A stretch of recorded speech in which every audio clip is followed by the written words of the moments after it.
আসসালামু আলাইকুম। সবাই কেমন আছেন? আমি ভালো আছি। আশা করছি আপনারা সবাই ভালো আছেন। কক্সবাজার আসলে যেই উদ্দেশ্যে আমরা গিয়েছিলাম সেটা ছিল অফিসিয়াল একটা ট্যুর। তো আমরা সেদিন চলে গিয়েছিলাম নাজিরার টেক শুটকিপল্লিতে। কক্সবাজার শহর থেকে ৭ কিলোমিটার দূরত্ব হচ্ছে নাজিরার টেক শুটকিপল্লি।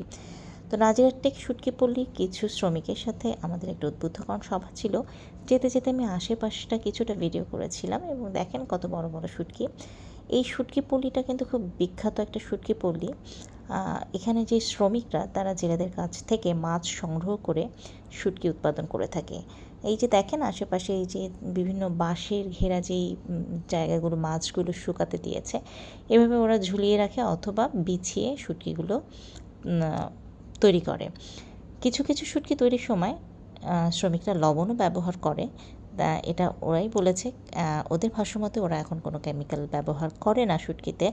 আদৌ কতটুকু সত্য জানি না, বাট ওরা যা আমাদের বলেছে আমি আপনাদের সেটাই বললাম। তো ওরা যেটা করে বলেছে, ওরা আসলে মাছ সমুদ্র থেকে জেলেদের কাছ থেকে সংগ্রহ করার পরে মাছটা সুন্দর করে পরিষ্কার করে ওরা এইভাবে রোদে শুকিয়ে শুটকি উৎপাদন করে। কিছু কিছু মাছের ক্ষেত্রে যেই মাছগুলোতে তেল বেশি থাকে সেই মাছগুলোর ক্ষেত্রে ওরা পর্যাপ্ত লবণ ব্যবহার করে। লবণ যদি ব্যবহার না করা যায়, ওরা বলেছে যে সেই শুটকিটা আসলে হয় না, মাছটা পচে যায়। আর যেই মাছগুলো পচে যায় ওরা সাধারণত হাঁস মুরগির ফিড হিসাবে সেগুলো ব্যবহার করে থাকে।